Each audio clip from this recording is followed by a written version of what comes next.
In the name of the Father, and of the Son, and of the Holy Spirit.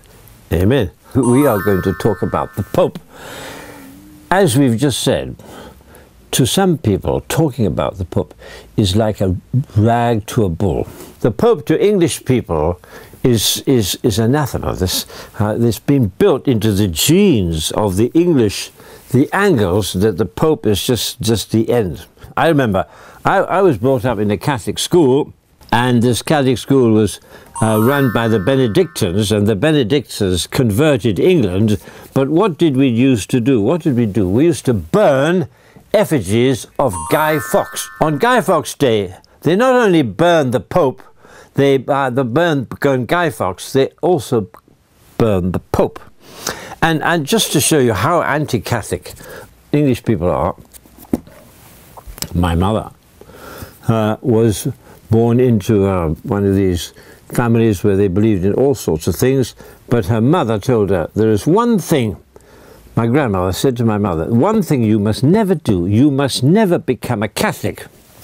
And she married a Catholic, and as a result, one of her elder brothers, Edward, maybe he's dead now, so I can say, but anyway, Edward didn't speak to her for 21 years. In other words, because if a Protestant marries a Catholic in England, it's like marrying the devil. You know. Now, of course, the things calmed down, and of course, we couldn't care less. We you know, it doesn't. Nothing matters really, as long as you're some. Anyway, we won't go into all those kind of problems. But anyway, just to mention, I'll say, no Pope, no Bible. Why?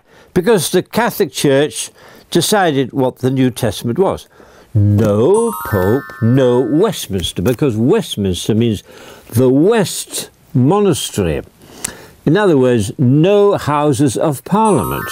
No Pope. We wouldn't have the monarchy, because the monarchy were the Stuart, the Catholic monarchy, and then in 1688 we had the glorious Restoration, and these Protestant Hanovers came over, and they now rule us. God bless them. They're all wonderful people. But anyway, it's all mixed up with the Pope. So now, when people are talking about Brexit, Grexit, mix it, fix it, and all these things, the whole thing is linked to the Pope. If you get the Pope right, in other words, the Pope is the axle of the whole situation. No Pope, the whole of Europe is finished. We just think about it. No, this father has gone off his rocker. I'm just telling you, an old guy of 83, no Pope, Europe is finished. That's the long and the short of it. Now, anyway, this is a map. This is the north of Israel. This is the Mediterranean. This is Damascus. This is Mount Hermon. This is Dan. This is Caesarea Philippi. Now, we can remember that in Caesarea Philippi, there was the famous question, you know, because Jesus Christ was a pretty good teacher, and he didn't just spill it all out. He wanted to get this little mind ticking, you know.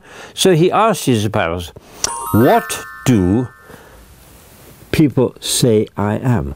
Who am I? They say, oh, that's the fun. Would you? I'm not asking you. Who do you say Jesus Christ? Just by the way, when people say what is Jesus, you know the old adage. He says, if Jesus said, I am the resurrection, Jesus said, I am the living water, I am the bread which has come down from heaven. Now, if you're talking to someone, he says, I am the resurrection, and another guy says, I am the living water, if you don't eat me, you will have no life. Now, there's only three possibilities there. There's only three. What are the possibilities? Either this guy is mad, secondly, he's cheating you, he's a phony, or he's God. Because how can I say, if you be a man, that's Jesus, he says, I am the resurrection. Okay? Now, there's only three possibilities. That guy is completely out of his mind. How can he be the resurrection? Or he's a trickster, or he's God. So we have to choose. But if you say, I think Jesus was a good man, then you have to believe that he founded the Catholic Church. Is logical. Because if you say he's a good man, then if he's a good man, then he's not cheating you, and he says, I'm God. So here we are. So he said, on this rock I will build my church. Matthew 16:16. So the whole thing is the rock. In other words, the Pope is here, whether you like it or not. For the last 2,000 years ago, the whole of Europe revolved round Europe. The common market is the Treaty of Rome. All roads lead to Rome. Ubi Petrus ibi Ecclesia. Where the Pope is, the church is. No Pope, no church. We can see it. If you don't obey the Pope, what happens? I'm not criticizing, but you have the holy jumpers and the holy screamers and the Quakers and the runners, and there's no unity. Only one baptism, one God, one Pope. Okay. Now here we are. We're going on a bit here. Well, now let's go down a bit. We're going down to this place called Tabgha. Tabgha means the seven springs. So fortunately, perhaps we could say providentially, this area in the north, or maybe the northwest of Galilee, is very much what it was 2,000 years ago. There's hardly, I've been there twice, I think. I took this picture, and I can tell you here, there are no factories. It's more or less what it was the time of Jesus. I don't know whether they had the bananas at the time, but you got all these. It was more or less because this place is fairly rocky. The Church of the Primacy of Peter.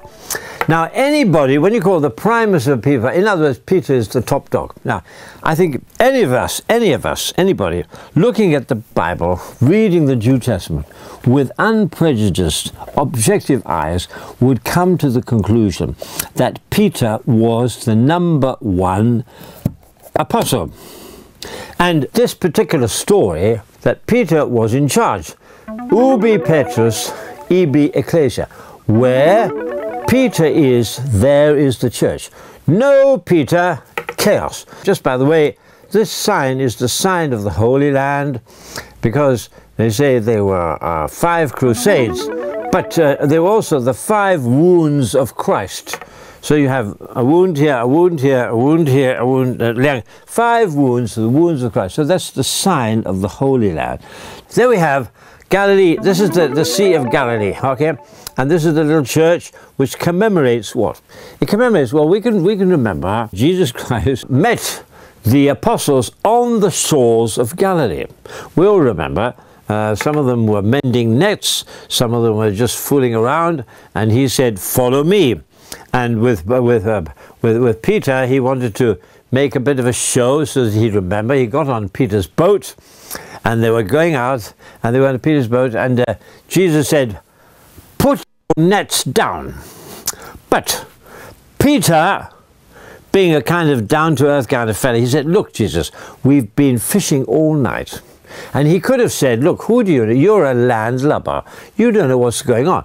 I've been working my socks off." I don't suppose he had any socks, but anyway. "I've been working all night to fish, and we get nothing. And you are a lamb. You tell me to put the nets down." Okay, but anyway, I can see, Jesus, you're pretty good. Okay, I put the nets down.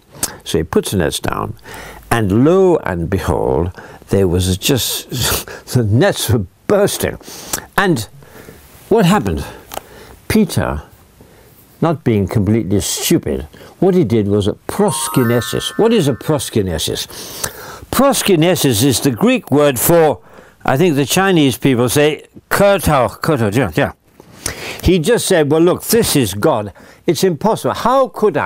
"all night, I've been out there fishing, and there's absolutely nothing.